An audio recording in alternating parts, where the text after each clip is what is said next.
Moi, je crois vraiment que Dieu est présent ce matin. Et j'ai envie de vivre quelque chose de particulier avec lui.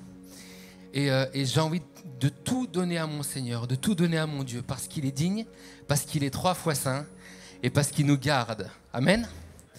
Et si tu le crois ce matin, alors vraiment, on va l'accueillir, on va se lever ensemble. On va se lever ensemble et on va l'accueillir parce qu'il en est digne. Et qu'on puisse juste l'accueillir en le louant ce matin. Alléluia. Merci Seigneur pour le souffle de vie que tu nous donnes, Seigneur Papa. Seigneur, j'ai envie de vivre quelque chose de particulier ce matin avec toi. Seigneur, je veux m'abandonner à toi. Je veux m'abandonner à toi. Est-ce qu'on peut l'élever ce matin? Alléluia. Père éternel, merci pour ta présence, Jésus. Merci pour ta présence, mon Dieu. Merci parce que je sais que tu vas agir encore ce matin, Père, dans nos mentalités, Jésus, dans notre cœur, Seigneur Papa, dans notre corps, Seigneur Jésus. Seigneur, nous t'offrons, Seigneur, ce parfum de bonne odeur, Seigneur, ce matin. Et nous voulons élever nos voix, élever nos mains, élever nos cœurs vers toi. Alléluia, Seigneur. Alléluia, Papa.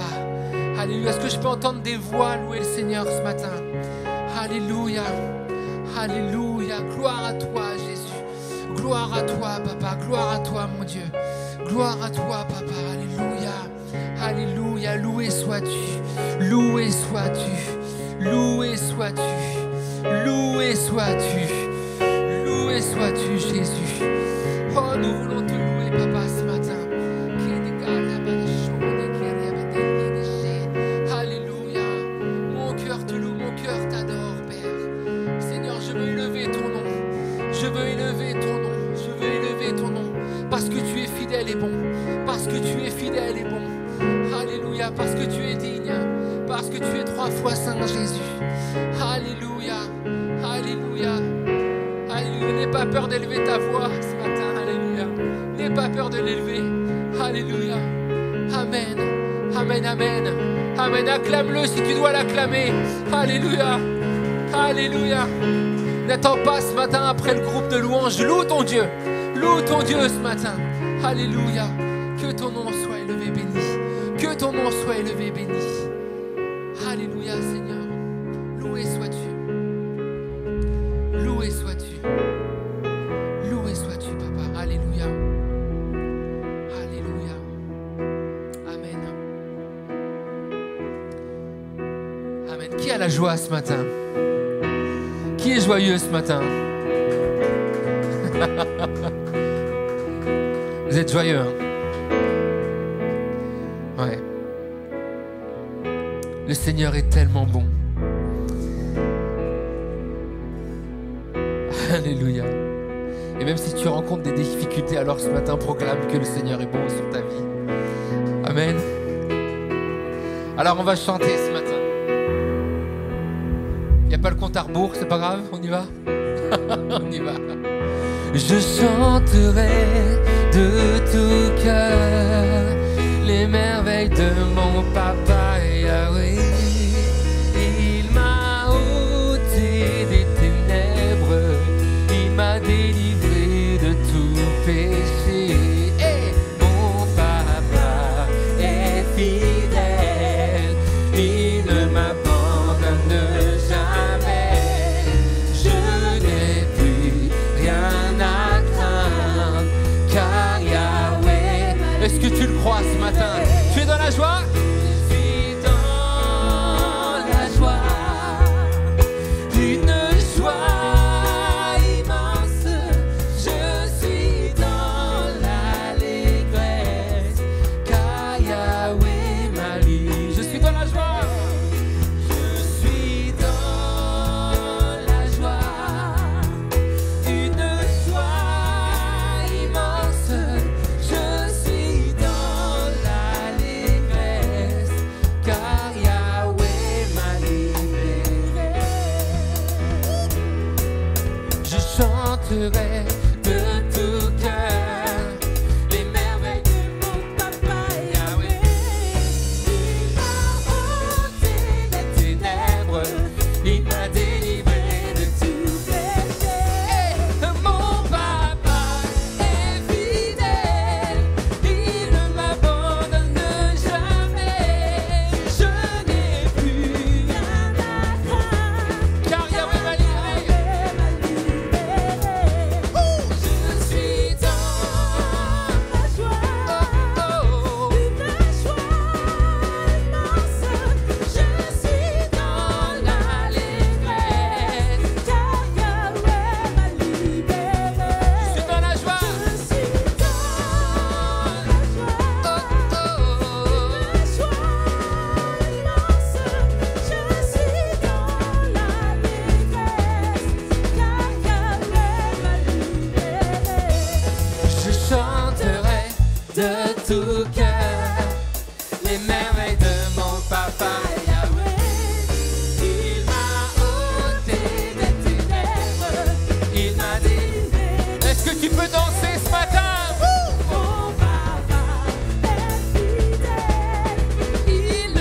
Est-ce que tu es libre ce matin de louer Jésus?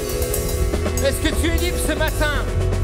Si tu n'es pas libre, alors crois que Jésus peut faire quelque chose pour toi. Alléluia. Alléluia.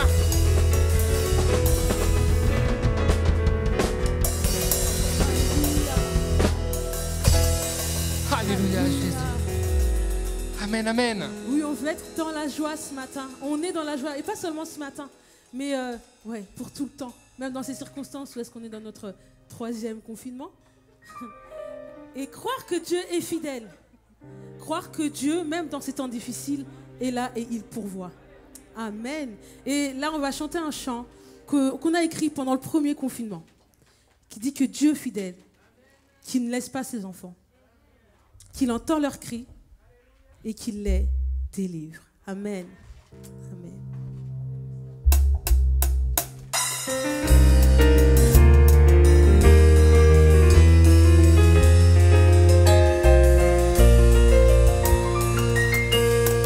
Tu viens dans le désert aride, nous abreuver de tes eaux vives, arroser nos terres desséchées, source de vie.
Je crois ce matin que Jésus veut changer ton cœur.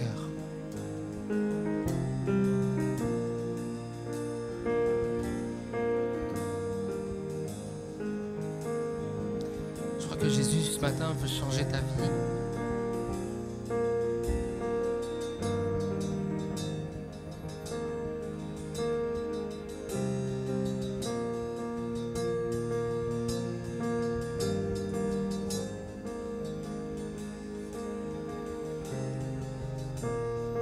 Je ressens vraiment comme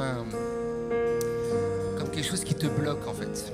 Quelque chose que tu peux pas t'abandonner, tu n'arrives pas à le louer, tu n'arrives pas à ouvrir même ta bouche. C'est difficile pour toi, tu as peut-être un esprit de culpabilité sur toi. Peut-être même que ça fait longtemps que tu n'arrives plus à parler à Jésus.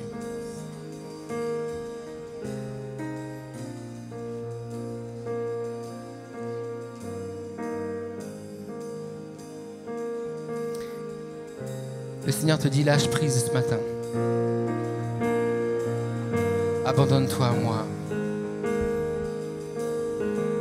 Je vais guérir ton cœur.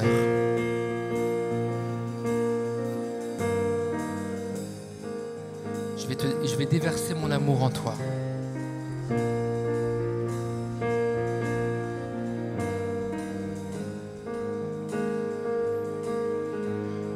Ouvre ta bouche et je la remplirai.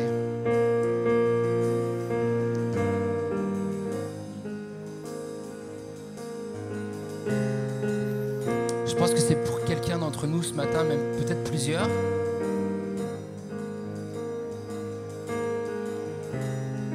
Et dans un esprit d'unité, on va tous ouvrir notre bouche maintenant et accueillir notre roi des rois. On sait qu'il est là. Et on va le louer. Et un chant nouveau va arriver. Et un chant nouveau que tu connais même pas va remplir ta bouche maintenant. Et tu vas pouvoir le louer avec les anges ce matin. Et tu vas ouvrir ta bouche avec ton frère, ta sœur qui a besoin. Et si tu as besoin d'ouvrir tes mains, alors ouvre tes mains. Tends tes mains. Ouvre ton cœur ce matin.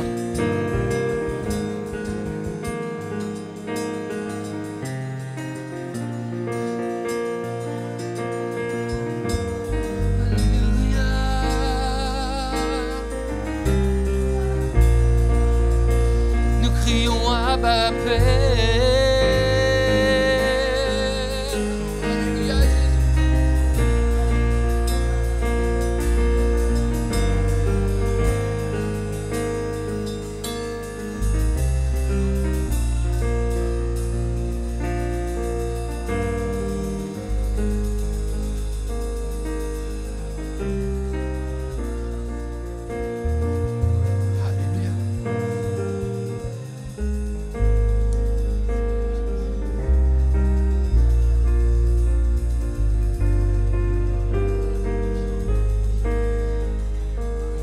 Alléluia, Alléluia. Alléluia. Oh, courre di scirie maledicchi de colère.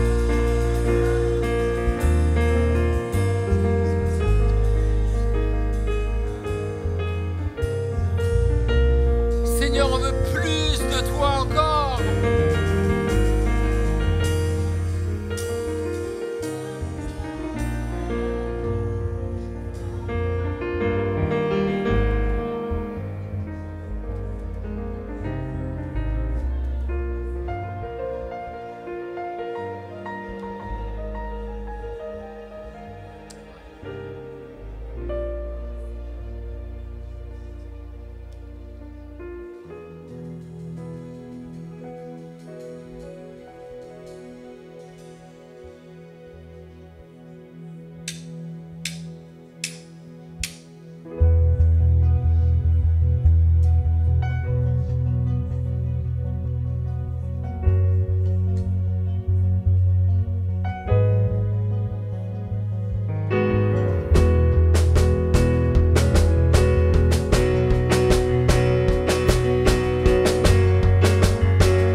consolateur, divin rocher, libérateur, prince de la paix, Dieu créateur, Fils bien-aimé, Roi serviteur,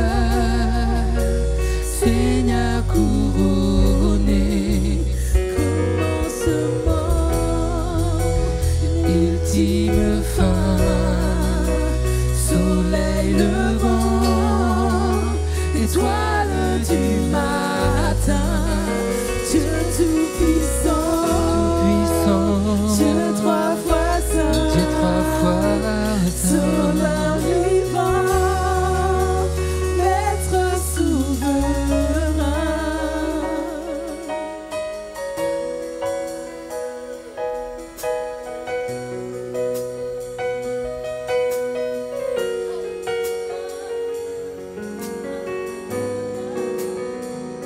libérateur,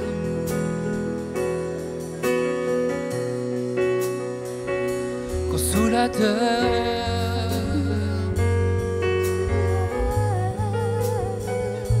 Seigneur, tu nous guéris. Alléluia, Jésus.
Qui est comme toi sur cette terre? Beauté incomparable, valeur sans fin. Non, rien dans ce monde ne me satisfait. Car ma source intarissable, c'est toi, Jésus. Qui est comme toi, qui est comme toi sur cette terre?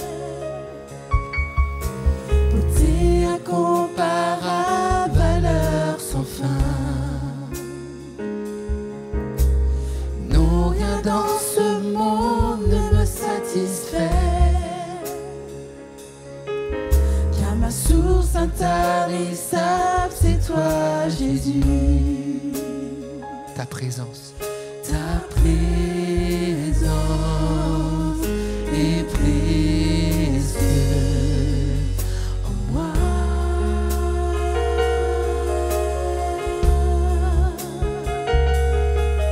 Ta présence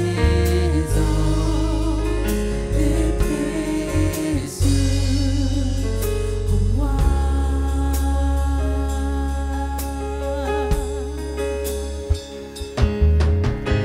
Présente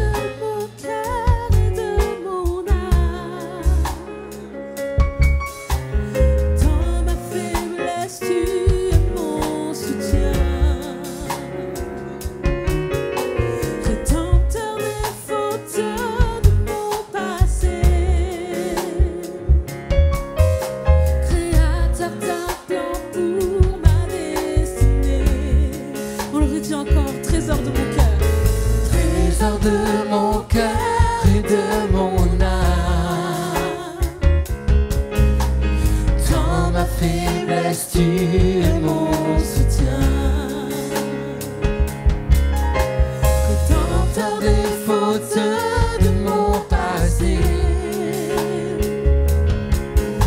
Créateur d'un plan pour ma destinée. Ta présence est précieuse pour moi.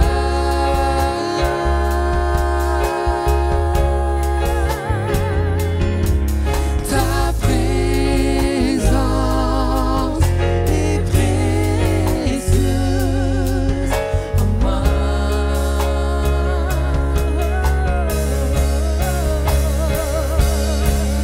Ta présence est précieuse pour moi.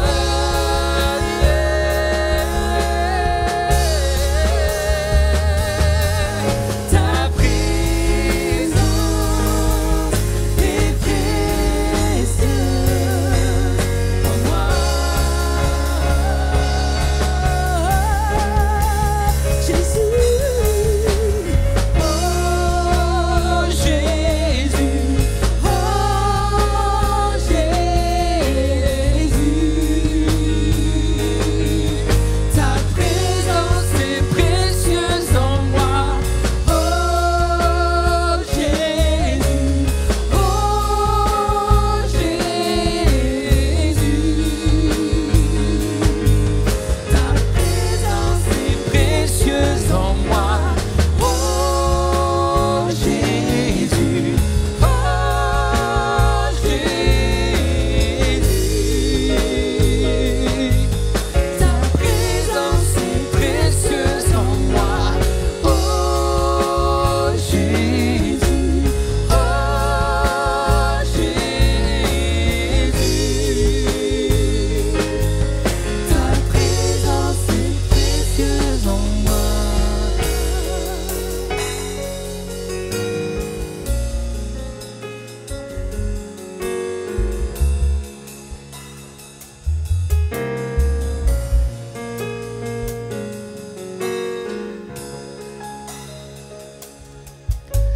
J'attendrai le jour que tu me donnes, moment où je te verrai face à face.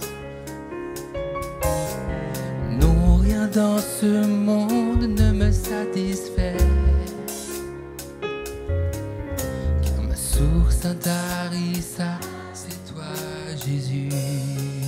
Ta présence. Ta présence est précieuse en moi.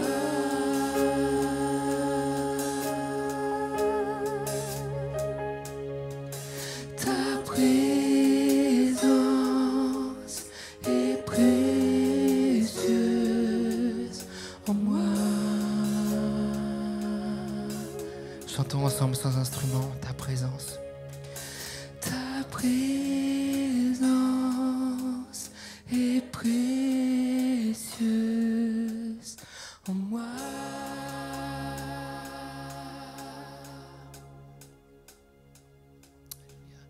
Ta présence est précieuse en moi.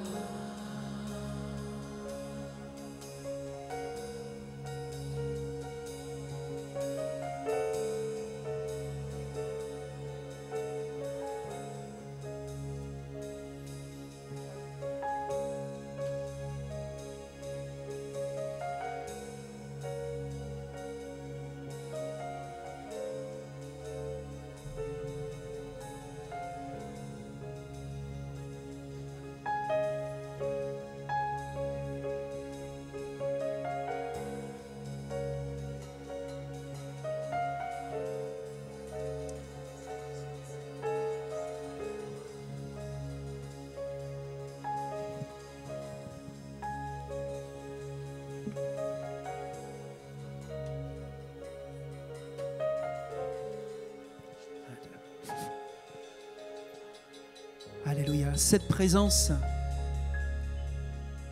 ce matin dans nos vies, cette présence de Jésus par son esprit, qui nous pousse à le louer.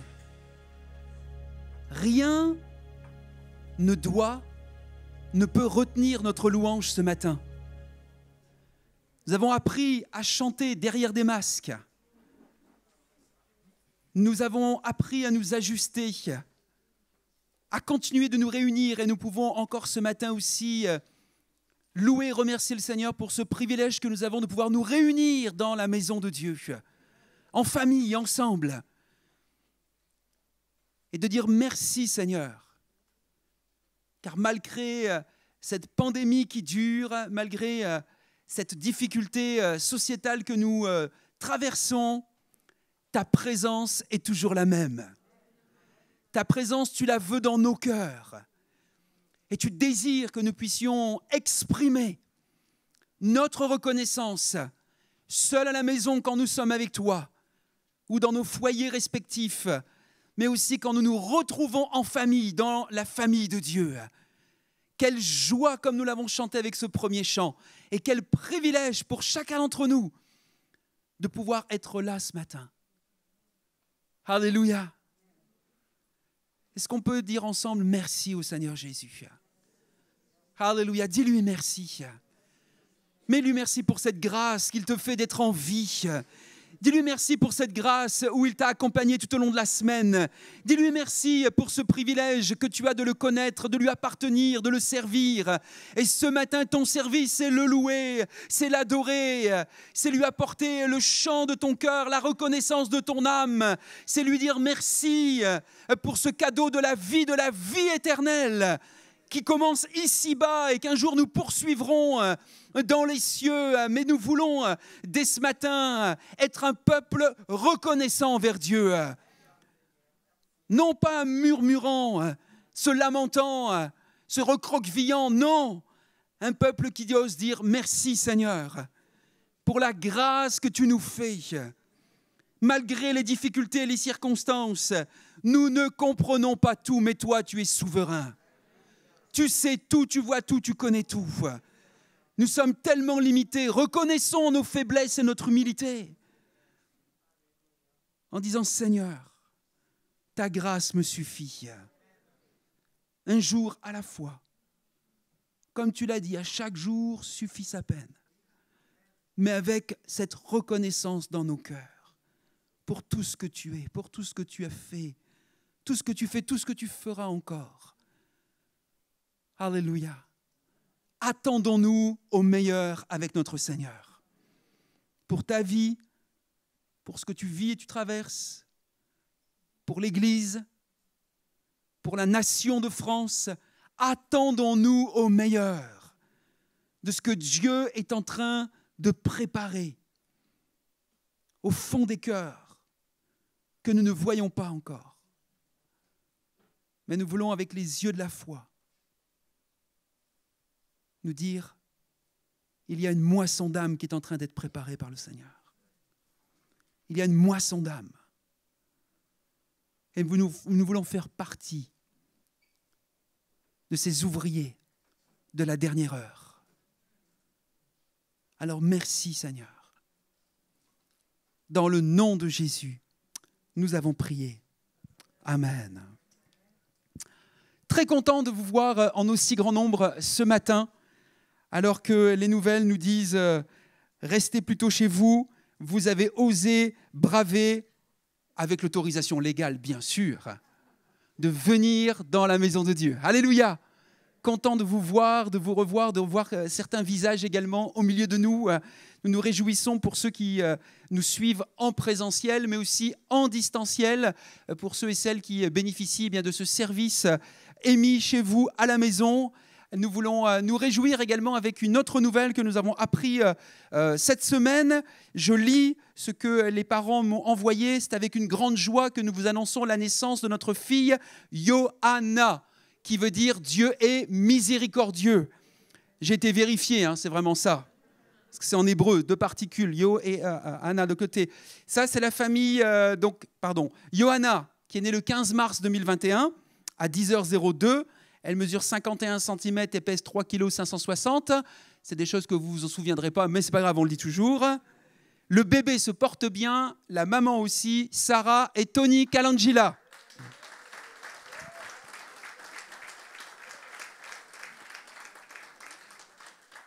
La mamie se porte bien, elle est heureuse, elle est avec nous ce matin également. Christine. Merci, vous avez compris maintenant le processus d'inscription, de vous inscrire via le site WizEvent que vous recevez par la lettre de nouvelles ainsi que par SMS chaque semaine. Merci d'honorer votre inscription. Lorsque vous vous inscrivez, merci d'honorer votre inscription. Merci de prévenir en cas d'absence pour libérer la place et ainsi pour permettre à d'autres de venir et de participer.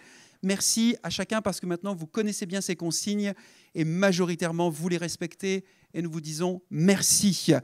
La semaine, nous avons aussi la possibilité de nous retrouver. Certes, nous vivons l'Église différemment maintenant et nous avons nos maisons de prière le mardi soir à 19h30 par Zoom. Là aussi, on vous envoie le lien par SMS et vous pouvez vous connecter et on vit des moments bénis. Il y a quelques-uns qui participent le mardi soir, qui peuvent dire Amen. En tout cas, moi, je suis béni de vous voir vous connecter et de pouvoir échanger, participer, de se retrouver en petits groupes. On peut faire plein de choses aussi avec Zoom et qu'on peut parfois peut-être pas même faire en présentiel. Donc, on apprécie aussi ce moyen pour nous retrouver, nous laisser enseigner dans la communion fraternelle. Le vendredi soir à 19h, vous pouvez aussi avoir des moments de prière, d'intercession via un autre lien, un autre système, Jitsi. Et là, vous allez voir, si vous voulez vous connecter, nos sœurs, et notamment donc Yvette. Nous avons depuis 2 dimanches également proposé la possibilité d'intégrer, si vous le souhaitez, si vous le désirez, avec des dons, des talents que Dieu vous a donnés, avec une aspiration dans votre cœur aussi de vous engager un peu plus au sein de l'Église EMI, d'être membre administrateur du conseil d'administration donc de cette Église EMI. Alors, ne regardez pas seulement à vous-même en disant « Ah, mais je ne suis pas encore au top de ma forme, je n'ai pas toutes les compétences. » Vous savez, quand la plupart des administrateurs sont rentrés, ils n'avaient pas non plus, ils savaient déjà pas ce qu'ils attendaient. Et ils ont appris à grandir et à progresser depuis toutes ces années. Ils ont reçu en participant et ils ont donné de leur temps, de leur personne également. Et c'est comme ça qu'ils ont aussi progressé. Alors, vous pouvez devenir administrateur. Je m'adresse aussi bien aux sœurs, peut-être même un peu plus aux sœurs, parce qu'aujourd'hui, on a un CA qui est vraiment que masculin. Ça manque de dose féminine.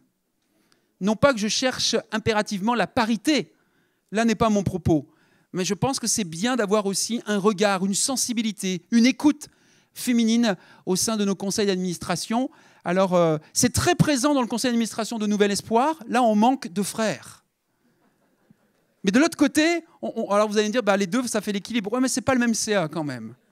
Donc, ce serait bien que des sœurs aient à cœur de se dire, tiens, oui, c'est peut-être une nouvelle expérience, je n'ai pas toutes les compétences, mais peut-être je vais aller goûter cette nouvelle expérience. Donc, n'hésitez pas, c'est encore possible de venir vers un des membres du conseil d'administration ou de moi-même en disant « Ouais, ça m'intéresse » ou « Ça consiste en quoi plus particulièrement d'être au conseil d'administration ?»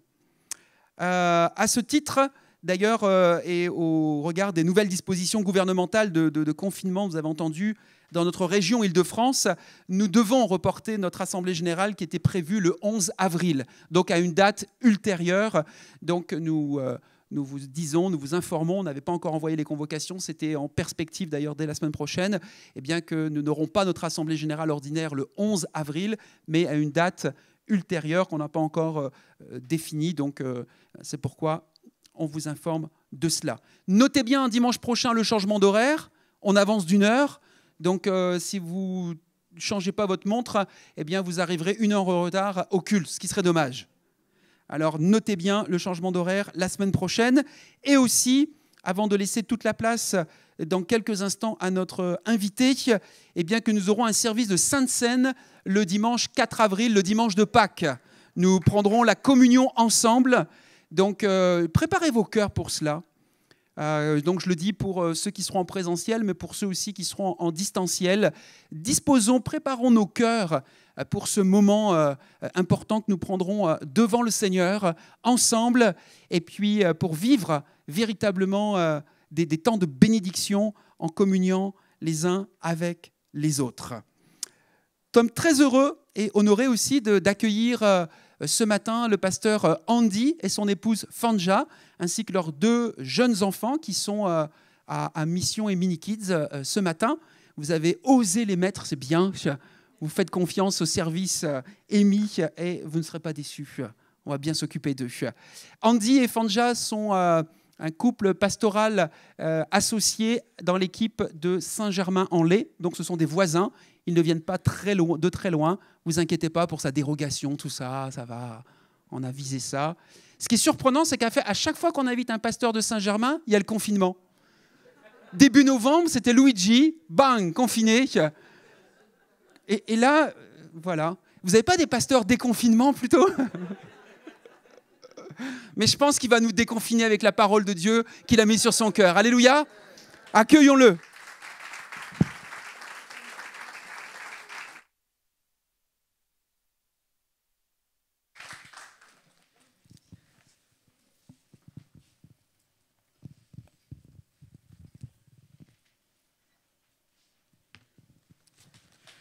Bonjour à tous. Les masques. Là, vous pouvez me voir tel que je suis réellement, sans le masque. C'est une joie pour mon épouse et mes enfants d'être avec vous ce matin. Donc mes enfants, ils sont là-bas avec le culte des enfants. Et nous sommes vraiment heureux de pouvoir passer ces moments particuliers dans la présence de Dieu avec vous. C'est la 2e fois que je viens ici. La première fois, c'était un mardi pour le temps de prière, pour ceux qui étaient là. C'était déjà une joie. Donc là, la joie, elle continue. Et je remercie particulièrement le groupe de louanges. C'était super, vraiment. Un temps conduit. On a senti vraiment la présence de Dieu, vraiment le Saint-Esprit qui agissait vraiment. Que le Seigneur vous bénisse, que le Seigneur vraiment vous renouvelle et vous inspire encore. Merci. Merci pour ces bons moments. Merci pour votre accueil. Merci pour cette invitation. À Laurent, Damaris, à toute l'équipe pastorale. J'espère que ça va aller et que vous m'acceptez ce matin.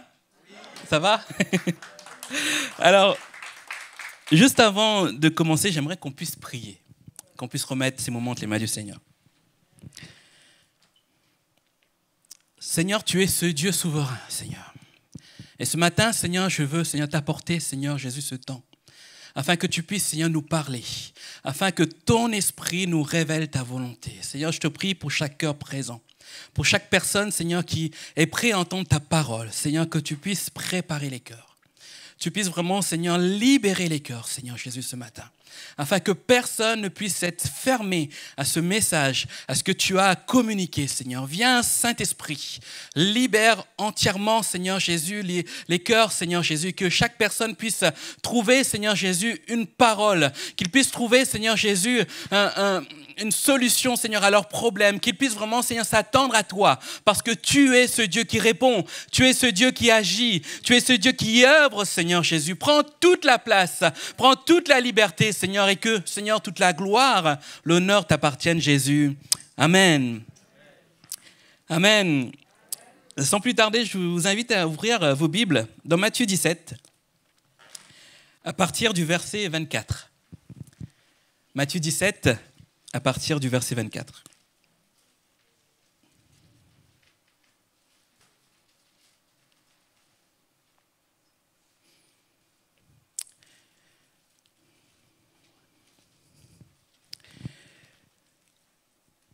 Matthieu 17, 24, il dit ceci: lorsqu'ils arrivèrent à Capernaum, ceux qui percevaient les 2 drachmes s'adressèrent à Pierre et lui dirent: votre maître ne paie-t-il pas les 2 drachmes?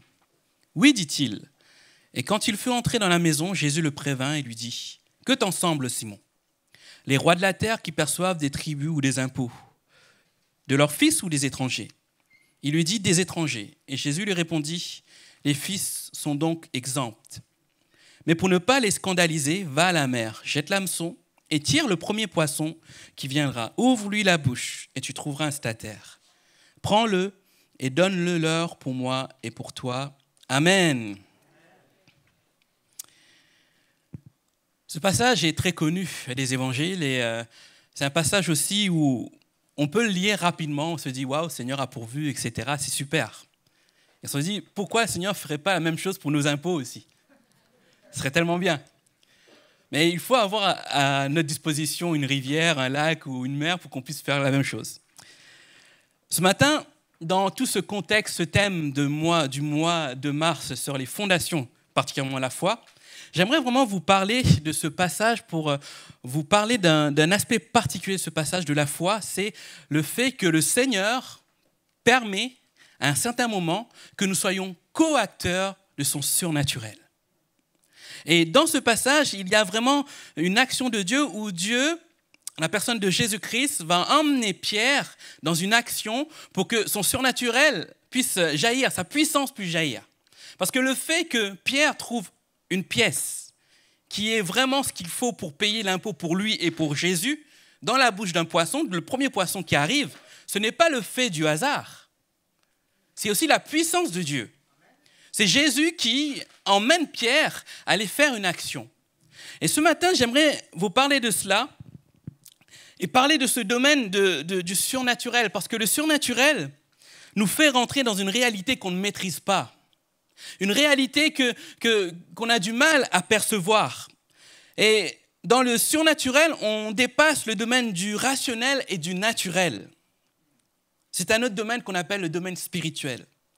Quelqu'un a dit un jour, il y a plusieurs portes qui mènent au spirituel, mais une seule porte qui mène à Dieu, Jésus-Christ.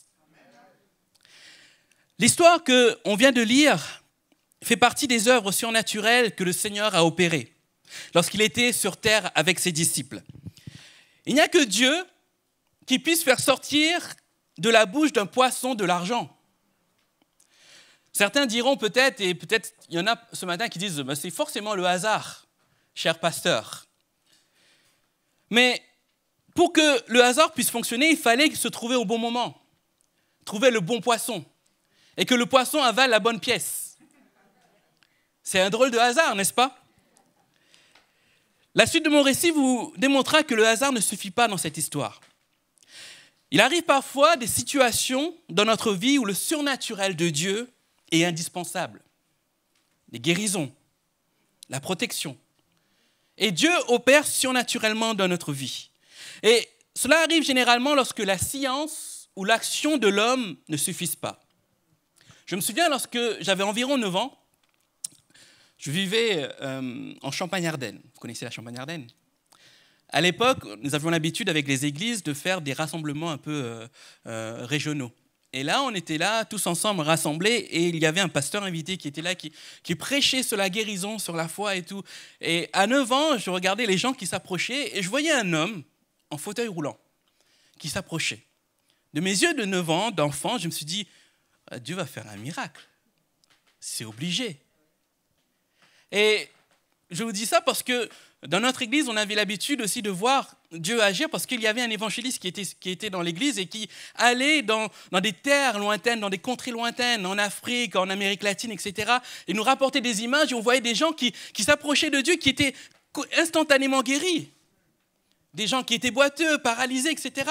Et moi, je voyais ça, je disais, mais forcément, cet homme va être guéri. Et là, qu'est-ce qui se passe? On prie pour lui et rien ne se passe. Et là, je me mets à me poser cette question, pourquoi cet homme n'a pas été guéri? Est-ce que Dieu ne voulait pas le guérir? C'est grave quand même à 9 ans de poser des questions comme ça, mais Dieu m'interpellait déjà. Et à cet âge-là, Dieu me travaillait sur un fait, sur un mot, sur un domaine précis qui est la foi. La Bible dit « Or, la foi est une ferme assurance des choses qu'on espère, une démonstration de celles qu'on ne voit pas. » La foi, ce n'est pas quelque chose qui sera forcément du tac au tac pour Dieu pour agir, pour qu'il agisse pleinement. Mais la foi est plutôt l'ingrédient que Dieu va utiliser, va donner plutôt à l'homme pour que sa puissance se manifeste en lui, au travers de lui et autour de lui. C'est quelque chose que Dieu va mettre devant l'homme. Et Dieu l'a toujours fait. Dieu n'a jamais obligé l'homme. Dans sa parole, il dit, je mets devant toi la vie et la mort. Il laisse le choix. Dans le jardin d'Éden, il a laissé le choix aussi. Parce que Dieu n'est pas un Dieu qui va être autoritaire. Il respecte sa création. Il lui donne vraiment ce choix en se disant, maintenant, je te donne quelque chose qui va te permettre de vivre le surnaturel ou de ne pas le vivre. Mais tout dépend de toi. Et la foi, ce n'est pas une carte qu'on retire, vous savez, comme un joker. Il dit, ça y est, Seigneur, j'ai le joker, maintenant agis, Seigneur. Ce n'est pas ça. C'est l'ingrédient que Dieu va donner à l'homme pour que sa puissance puisse se manifester. Et est-ce que cela suffit? Je dirais oui. En me basant sur cette parole où Jésus dit, si vous avez la foi comme un grain de sénévé ou un grain de moutarde, vous diriez à cette montagne, transporte-toi d'ici, et elle se transporterait. Rien ne vous serait impossible. Si on se base sur cette parole, je dirais oui, la foi suffit. Et je dirais non aussi parce que la foi n'arrache pas à Dieu sa volonté. Il demeure souverain, n'est-ce pas? Certaines fois, Dieu va guérir des personnes qui n'ont pas forcément démontré cette foi puissante. Généralement, ces personnes ne vont pas s'accrocher à Dieu après leur guérison. Mais est-ce pour autant un gâchis? Non. C'est la volonté souveraine de Dieu. Nous connaissons tous cet épisode de la vie de Jésus qu'on vient de lire où Jésus va vraiment intervenir surnaturellement pour pourvoir à un besoin, c'est le paiement de cet impôt. Et là, dans cette histoire aussi, Dieu va démontrer aussi, va faire en sorte que Pierre va démontrer aussi sa foi. Parce que c'est un épisode particulier où si Pierre ne démontre pas la foi et ne va pas jusqu'au bout de ce que Jésus va lui dire, rien ne se passerait. Je vous rappelle un peu ce qui se passe. Les hommes qui prélèvent l'impôt viennent et viennent voir Pierre, lui dit « Est-ce que ton maître va payer l'impôt ?» Juste pour vous rappeler un peu le contexte de l'histoire, à l'époque, tous les hommes de plus de 20 ans devaient payer cet impôt.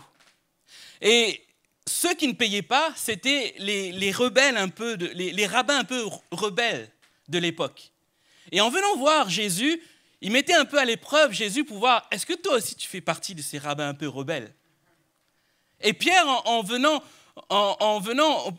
étant auprès d'eux, il vient direct dire, oui, il va le payer. Parce qu'il ne veut pas que son maître, Jésus, soit assimilé à ces rabbins un peu rebelles. Et là, il va voir Jésus, et Jésus, vous connaissez tout ce discours où Jésus lui dit, est-ce que c'est les fils qui payent l'impôt, etc. Et là, Jésus va lui dire, va à la mer, pêche un poisson, le premier que tu trouveras, c'est celui-là. Avec celui-là que tu trouveras une pièce que tu paieras pour nous deux, en fait. C'est à ce moment précis que le surnaturel de Dieu va s'opérer. Et Jésus va utiliser Pierre pour que cet acte surnaturel puisse arriver. Comment cela s'est produit? Qu'est-ce que Jésus va demander à Pierre de faire pour qu'il soit aussi co-acteur du surnaturel de Dieu? La première chose que Jésus va dire à Pierre, il va lui dire, va pêcher. Jésus va demander à Pierre de faire quelque chose qu'il connaît déjà. Vous vous rappelez que Pierre était un pêcheur. Quand je dis pêcheur, c'est de métier, d'accord? Pierre est un pêcheur et Jésus lui dit, va pêcher. Et pour Pierre, c'est la chose qu'il maîtrise le plus. Et là, on peut se dire, mais ouais, facile, comme on dit souvent, easy. Pierre va y aller tranquillement. Mais Pierre était dans une situation délicate car il avait la pression des agents qui voulaient absolument leur argent. Il voulait aussi plaire à Jésus dans cette situation. Mais Jésus, lui, n'est pas en train de le piéger. Jésus va l'envoyer faire quelque chose qu'il connaît. Et cela nous parle aussi dans le fait que certaines fois, lorsque Dieu nous demande vraiment d'exprimer notre foi, ce n'est jamais pour nous piéger. Ce n'est jamais dans des circonstances qui nous dépassent. Comme Pierre, là. Il connaît ce que Dieu lui demande de faire, d'aller pêcher. Et certaines fois, Dieu va utiliser nos capacités. Dieu va utiliser notre savoir-faire pour que notre foi puisse aussi être assurée, pour que nous puissions aller au-delà, pour que nous puissions aussi démontrer le surnaturel de Dieu. Nous avons peur parfois de ce mot surnaturel, parce que c'est un mot qui nous fait perdre pied. Et on pense des fois dans ce domaine que Dieu va nous faire faire des choses extrêmes. Et on a peur, n'est-ce pas? Il m'arrive d'avoir peur aussi par rapport à cela. Je dis, Seigneur, mais tu ne vas pas me faire un truc bizarre, Seigneur. Mais pourtant, ce n'est pas le but, le dessein de Dieu. Et dans cette histoire, Jésus se sert de la capacité de Pierre, du don de Pierre qui est en lui. Et Dieu pouvait se servir de n'importe quel moyen pour le faire. Mais Jésus va utiliser Pierre dans ce domaine précis. Jésus aurait pu dire, Pierre, regarde dans la bourse, tu vas trouver une pièce. Même s'il n'y avait pas de pièce, Jésus aurait pu faire apparaître la pièce dans la bourse. N'est-ce pas? Jésus aurait pu lui dire, Pierre, regarde dans ta poche, il y a l'argent. Jésus aurait pu lui dire comme ça, regardez dans ma main, voilà l'argent. Jésus, quelle méthode il choisit de faire? Il dit, Pierre, vas-y, va pêcher. C'est dingue quand même.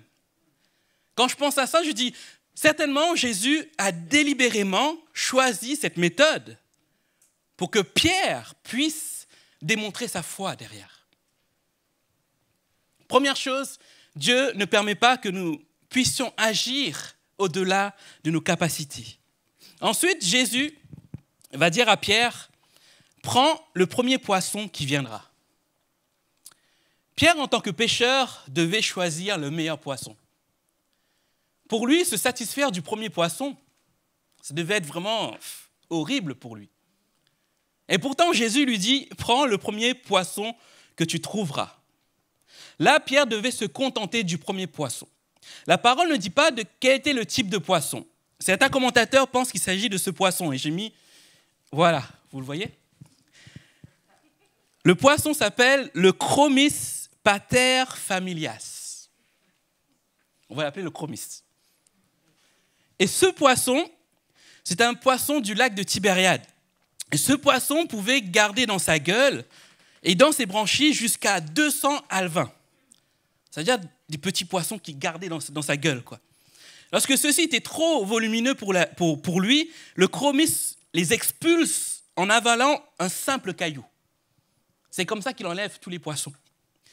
Notons aussi qu'au début de printemps, c'est-à-dire cette époque où Jésus demande à Pierre de faire cela, la Galilée était remplie de ce poisson-là, enfin le lac de Tibériade était rempli de ce poisson, et ce poisson se nourrissait quasi exclusivement de plancton, de phytoplancton, c'est-à-dire de petites particules, particulièrement abondants dans le lac à cette période de l'année. Et les seules proies qu'il absorbe sont microscopiques. C'est la seule raison pour laquelle cette espèce est si particulière n'est pêchée que par le filet. Il ne peut pas être pêché avec l'hameçon. À cette période, c'était impossible. Et pourtant, Jésus va lui dire, jette l'hameçon. Vous lisez la même chose que moi. Cela veut dire qu'il ne va pas s'intéresser à une proie plus grande et que la pêche à l'hameçon ne pourra jamais être efficace dans cette période de l'année. Là aussi, les scientifiques ont dit qu'il était impossible que ce poisson avale un hameçon à cause du trop-plein dans sa gueule. Pour rappel, il a environ 200 alevins dans sa gueule. Tout ce que je suis en train de vous dire, c'est que Pierre devait savoir cela aussi, parce que Pierre est pêcheur. En tant que pêcheur professionnel, il connaît tous les poissons, quand pêcher, pourquoi pêcher et de quelle manière il fallait pêcher. Pierre savait tout cela. Il savait qu'il allait se fatiguer peut-être pour rien en pêchant à l'hameçon. Vous vous rendez compte un peu? Pourtant, Pierre ne s'arrête pas à cela. Il a les capacités. Dieu utilise sa capacité de pêcher. Mais Jésus va aller plus loin. Il va le faire sortir de ce qu'il sait. Alors qu'il est là devant cette impossibilité en se disant « mais à cette période, je ne peux pas pêcher à l'hameçon », Jésus lui dit « jette l'hameçon » et il va jusqu'au bout. Il est complètement soumis à la parole de Jésus. Le surnaturel dans cette histoire, c'est que Dieu amena à Pierre un poisson qui avala la pièce qu'il lui fallait, qui avala un hameçon alors que sa bouche était déjà pleine. Il fallait que Pierre pêche une seule fois pour trouver ce poisson tellement unique. Waouh! Il n'y a que Dieu qui puisse faire cela. Certaines fois, ça nous parle dans le fait que Dieu attend de nous une complète obéissance. Même si cela dépasse notre entendement, notre savoir-faire, notre intelligence. Ne vous est-il jamais arrivé que Dieu vous demande quelque chose et que vous vous dites « mais non Seigneur, ce n'est pas comme cela qu'il faut faire. » Hein? Ah, je vois qu'on est tous pareils. On se dit, Seigneur, mais non, mais la logique, Seigneur, c'est que cette étape, il faut passer par cette étape-là. Et le Seigneur est en train de vous dire, mais non, c'est pas comme cela qu'il faut faire, vas-y, vas-y. Et à cause de nos raisonnements, on ne va pas plus loin. Et on se laisse vraiment guider par cela et on n'arrive pas à rentrer dans ce que Dieu a prévu pour nous. Pierre, en tant que pêcheur professionnel, a dû dépasser cela. En se disant, si Dieu me dit de faire cela, si Jésus me dit de faire ça, je vais aller jusqu'au bout. Même si peut-être pour moi, d'après ce que je sais de la pêche, d'après mes années d'expérience, cela ne sert à rien. Mais il est allé jusqu'au bout. Et donc, l'autre point, c'est que Pierre, en allant jusqu'au bout, il trouve une pièce d'argent. Pierre a dû avoir une confiance et une foi sans limite en Jésus, dans ses paroles pour aller jusqu'au bout de cela. Il aurait pu douter de Jésus en lui disant « Mais Seigneur, tu plaisantes. Durant toutes ces années de pêche, je n'ai jamais trouvé de pièce dans la bouche d'un poisson.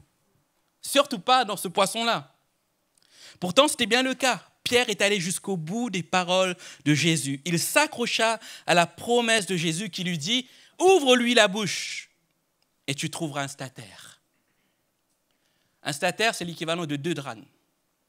Ça veut dire que s'il devait payer 1 drachme pour une personne, là, il payait pour 2 personnes. C'est-à-dire pour Pierre et pour lui.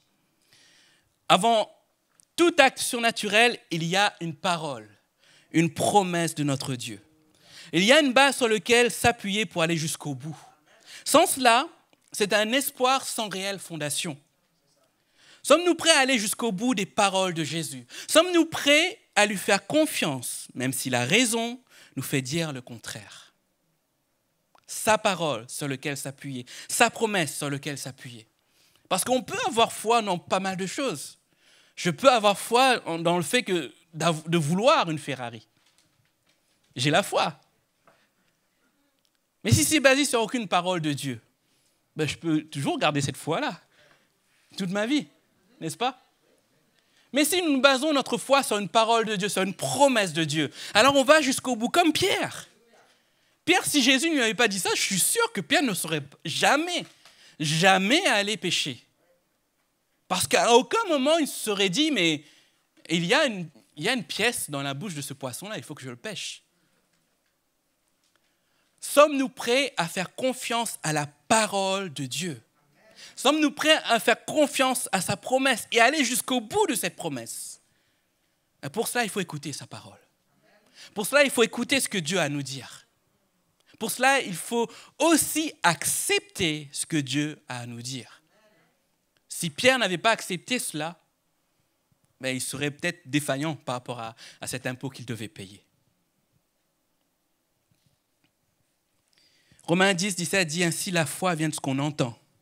Et ce qu'on entend vient de la parole de Dieu. Amen.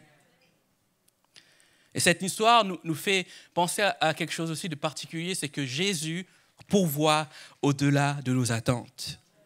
Éphésiens 3,20 dit ceci, à celui qui peut faire, par la puissance qui agit en nous infiniment au-delà de tout ce que nous demandons ou pensons, c'est Jésus-Christ. Les agents ont demandé à Pierre le paiement de l'impôt pour Jésus seulement. Vous vous souvenez dans ce texte? Votre maître va-t-il payer? Il ne dit pas votre maître et toi. Il dit votre maître. Pourtant, Jésus a aussi pourvu pour lui aussi. Il dit au verset 27, prends-la, donne-la aux agents en paiement de l'impôt pour nous deux. Pierre était venu voir Jésus non pas pour lui, mais pour son maître, pour qu'il soit vraiment tranquille par rapport à ceux qui percevaient ces 2 drachmes. Et Jésus va lui dire, prends-la pour toi et pour moi. Avant que même Pierre n'exprime son besoin, Jésus avait déjà tout pourvu. Jésus est capable de faire au-delà de ce que nous pensons, de ce que nous avons besoin. Nous nous attendons surtout à notre besoin du moment. Mais Jésus, lui, voit au-delà. N'est-ce pas? C'est ça l'œuvre de Dieu. Il est capable de pourvoir bien au-delà. J'ai l'habitude de dire que Dieu travaille en coulisses. Avant de venir à Saint-Germain, nous servions à Paris, à l'église Paris Métropole, avec un pasteur, je pense que vous connaissez, Christian Robichaud. Et on servait particulièrement dans le campus de République. Le République, c'est un théâtre. Et vous voyez le théâtre avec la grande scène, les rideaux rouges, etc., etc. Et un jour, alors que j'étais là en train de méditer sur la parole, Dieu me dit, mais ce qu'on voit dans un spectacle, c'est le rendu final. On voit les acteurs sur scène. On voit ce qui est joué. On est content. Mais si on va dans les coulisses, il y a toute une armée qui travaille dans les coulisses, qui s'assure qu'ils n'oublient pas leur rôle, qui s'assure qu'ils vont pouvoir mettre le bon costume au bon moment, savoir quand le rideau va se baisser, etc., etc., etc. Il y a un gros travail qui se fait en coulisses pour que la pièce puisse se jouer de manière naturelle. Et certaines fois, on ne voit pas l'œuvre de Dieu tout de suite dans nos vies. Et on aimerait tout de suite voir la pièce. On oublie que Dieu travaille en coulisses. Et lorsque Dieu travaille en coulisses, on est assuré que ce qui va être joué dans notre vie, ça va être quelque chose de parfait. Amen. Et Dieu attend de nous aussi que nous puissions croire en cela. Que même si nous ne voyons pas ce qu'il accomplit tout de suite, ce qu'on voit devant nos yeux, il est capable de faire au-delà aussi. Et il nous montre dans cette histoire. Non seulement il va emmener Pierre à faire quelque chose qui était au-delà de ses compétences, mais il va aussi lui faire voir qu'il est capable de pourvoir aussi à ses besoins, alors qu'il n'avait rien demandé. Vous avez forcément un besoin. Vous avez un besoin. Peut-être qu'il s'agit d'un besoin physique, un besoin aussi peut-être dans votre famille, un besoin peut-être financier ce matin. Et vous vous dites, moi je veux m'arrêter à ce domaine-là. Seigneur, pourvois à cela. Je peux vous dire ce matin que Dieu est capable de faire au-delà. Ce n'est pas ma parole, c'est Dieu qui le fait là. Je vous parle juste de ce que Jésus est capable de faire, de ce que la parole de Dieu nous dit. Jésus est capable de faire au-delà de ce que nous pouvons demander ou penser. Et je terminerai par ce point que je vous ai dit tout à l'heure. Jésus aurait pu payer l'impôt d'une autre manière. Il aurait pu utiliser une autre méthode pour payer l'impôt. Il aurait pu faire apparaître une pièce d'argent, etc., etc. Tout était possible à Jésus. Mais Jésus a choisi de rendre Pierre co-acteur de cela. Il a voulu le confronter dans son domaine de prédilection. Il voulait qu'il expérimente la foi. La foi que l'on peut trouver aussi dans Hébreux 11, 1. La foi est une ferme assurance des choses qu'on espère, une démonstration de celles qu'on ne voit pas. Et c'est exactement ce que Pierre a vécu. Il espérait voir cette pièce dans la bouche de ce poisson. Il est allé jusqu'au bout pour voir cette pièce-là. Et là, sa foi a démontré ce qu'il ne voyait pas encore. C'est cette foi que Jésus veut que nous ayons. Pas une foi seulement basée sur le rationnel. Une foi qui nous permet de voir le surnaturel de Dieu. Et Jésus est capable de se servir de nous pour nous rendre co-acteurs de ce surnaturel. Vous n'avez pas besoin d'avoir fait des études théologiques. Vous n'avez pas besoin d'avoir une expérience dans la foi de plusieurs dizaines d'années. J'allais dire milliers, non, mais dizaines d'années. Si vous avez la foi de croire que Dieu peut vous utiliser, alors il peut vous utiliser certainement pour vous démontrer qu'il est capable de faire au-delà de ce que vous pouvez penser ou imaginer. Ne vous arrêtez pas à ce que vous connaissez. J'ai souvent vu des personnes avoir du mal à voir l'action de Dieu parce qu'ils étaient beaucoup ce qu'on appelle cérébral. Pour eux, il faut vraiment que tout soit démontré par un fait. Et s'il n'y a pas de fait qui est démontré, alors ils ne peuvent pas aller jusqu'au bout. Et certaines fois, Dieu les travaille dans ce fait du surnaturel pour lui dire lâche prise. Lâche prise sur ce que tu connais. Lâche prise sur les choses que tu crois, sur lesquelles tu t'appuies. Et laisse-moi faire. Ce matin, peut-être Dieu est en train de vous dire cela. Laisse-moi faire. Laisse-moi t'utiliser. Ce ne sera pas quelque chose qui va te faire rentrer dans quelque chose dans lequel tu vas avoir peur. Pas au-delà forcément de tes capacités. Mais il va t'utiliser pour te rendre co-acteur de son surnaturel. Comme il a utilisé Pierre. Ce matin, soyons attentifs à ce que Dieu a à nous dire. Attendons-nous à sa parole. Il a une parole pour vous. Amen. Je vous invite à courber vos fronts et on va prier ensemble.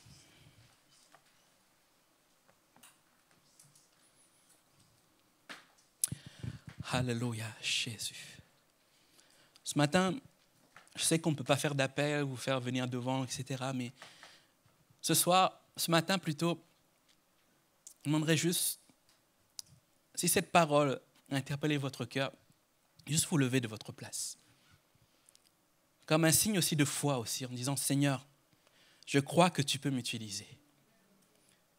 Aide-moi, Seigneur, à voir ce que tu veux que je voie, à voir au-delà de mes compétences, à voir au-delà de mes capacités, de mon savoir-faire, de mes raisonnements, Seigneur. Oui, j'ai un besoin particulier, Seigneur. Tu connais mon besoin.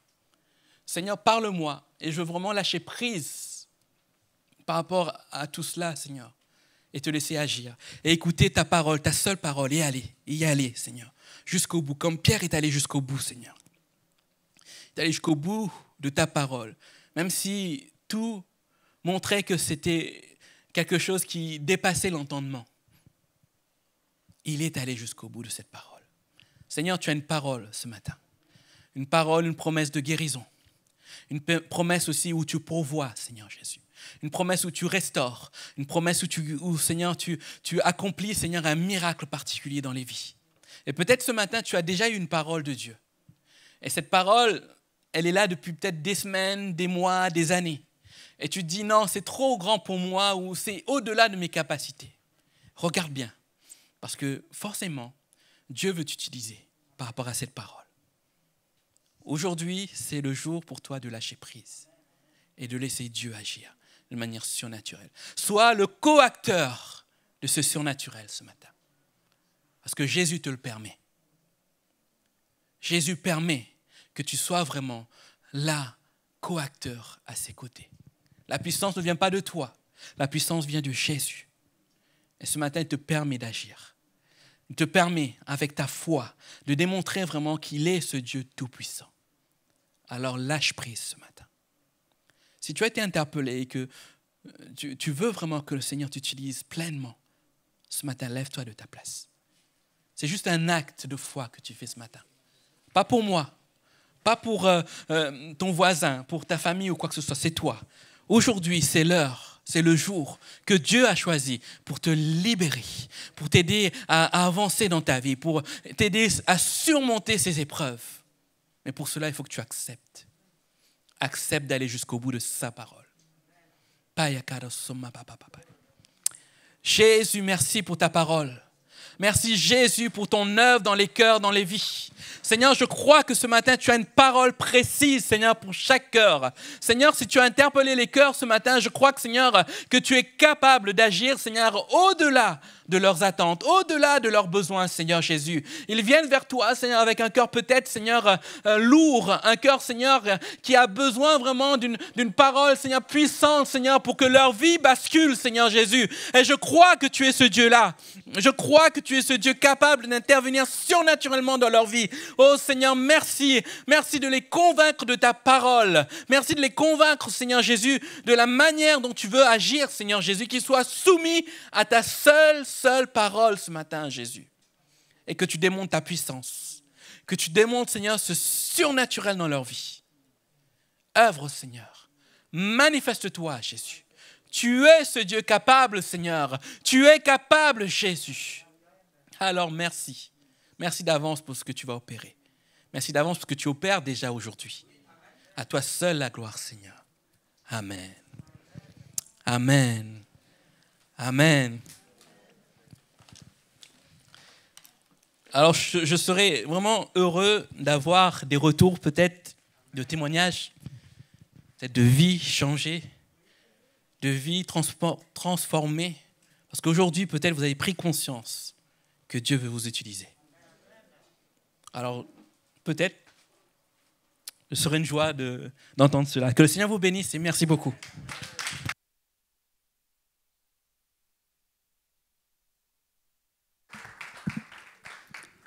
Merci, Pasteur Andy, pour cette parole de Dieu.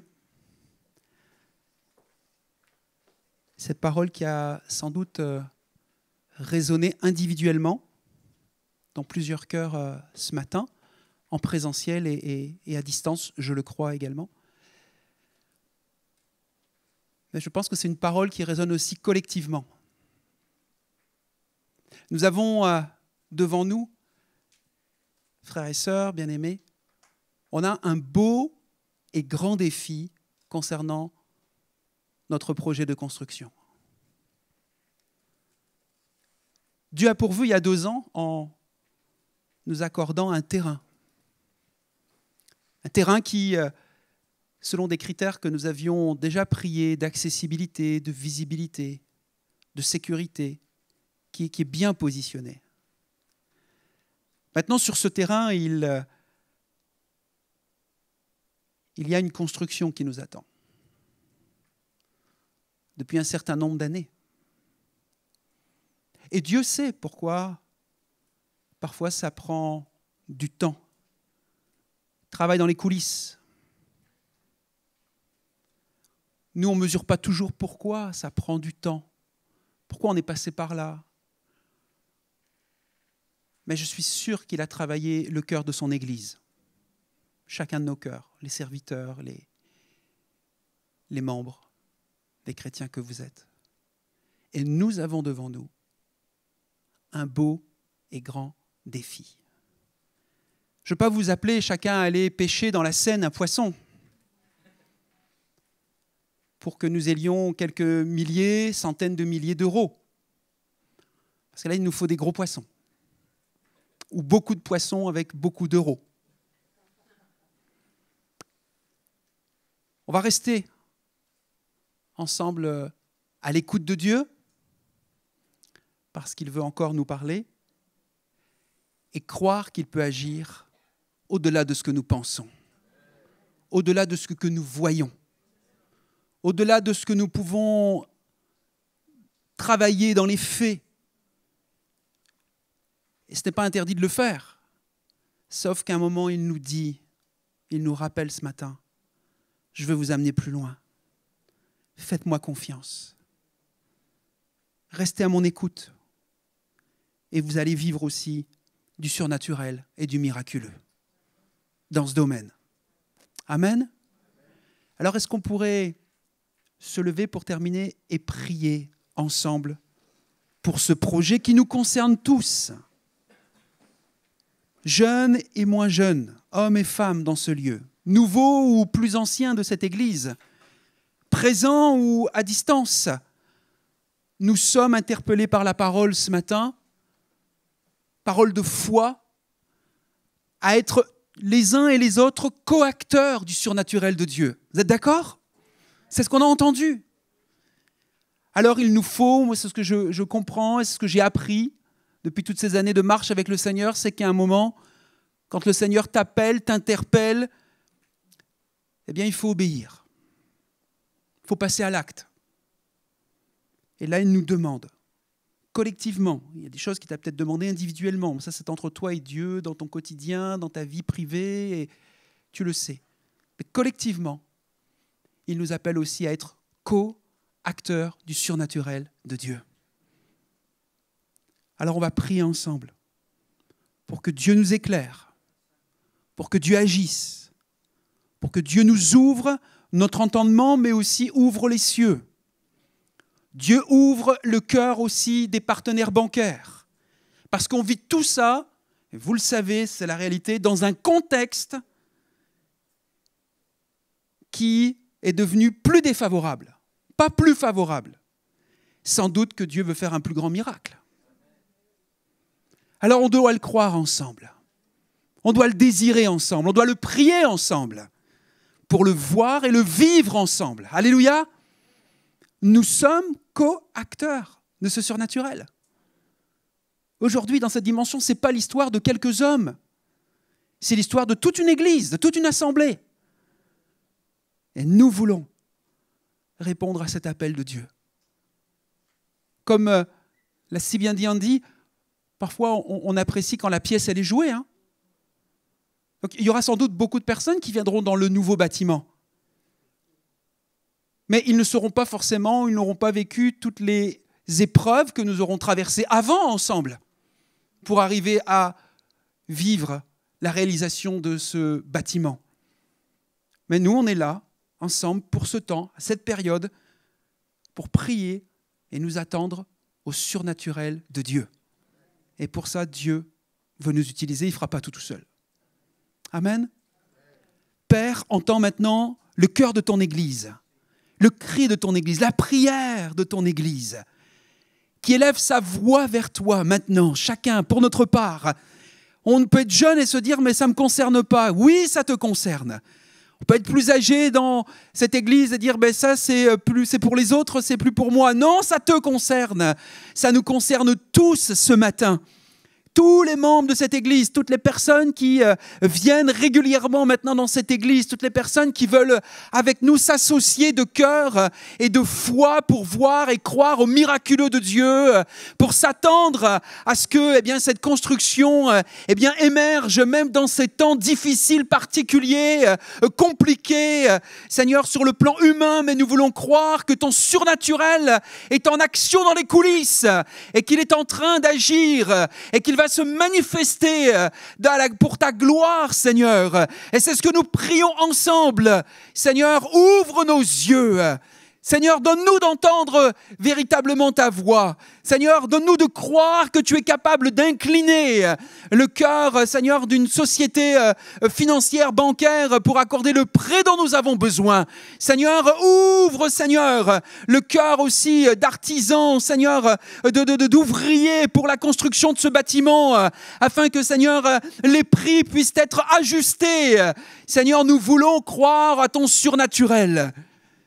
Nous voulons croire que tu es capable d'agir, de te manifester, même dans ces temps particuliers, pour glorifier ton nom, parce que simplement tu auras vu des hommes et des femmes coacteurs avec toi, obéissant à ta voix, désireux de voir le nom de Dieu comme nous le chantons, mais aussi comme nous voulons le vivre au quotidien, le nom de Dieu être glorifié.